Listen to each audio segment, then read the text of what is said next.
This is a Stargate. It's from the 1994 movie called Stargate. It has this inner ring that rotates inside a fixed outer structure. If you turn the ring a certain way, you can travel through it to distant places in space. It's important that the ring is a symmetrical circle, because if it wasn't, it wouldn't turn very well. Not happening. It's also important that you be able to recognize the glyphs around the ring. Yeah, there's one. Regardless if and how they've been turned upside down. Yeah, looks familiar. So, after 1994, there were various TV spin-offs. SG-1, Stargate Universe, Infinity. One of them was Stargate Atlantis. Joel Goldsmith wrote the Emmy-nominated main theme for Stargate Atlantis. You can listen to it at the link in this video's description. Here's my transcription of the main melody. This main melody is in 3 parts. The first part starts with a tonic C major triad. The second part starts with and consists primarily of a tonic D minor triad. The third part repeats the first part with some little changes in the melody.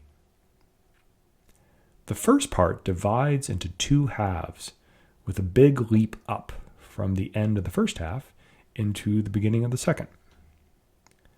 There are 8 triads that harmonize the beginning of this main melody, 7 for the first part, and the D minor triad that begins the second part. Let's focus on these 8 triads and their division into 4+4.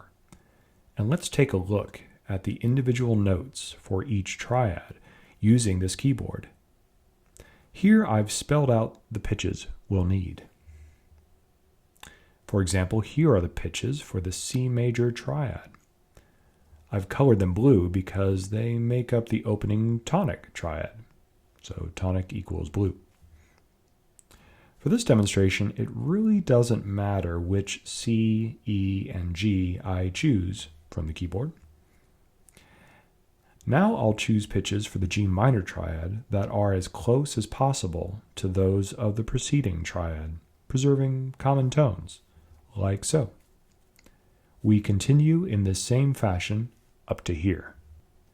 Now the E minor and B flat major triads don't share any common tones, so let's use the big leap up in the melody to decide what pitches to use for B flat major. So we'll use the next available higher pitches.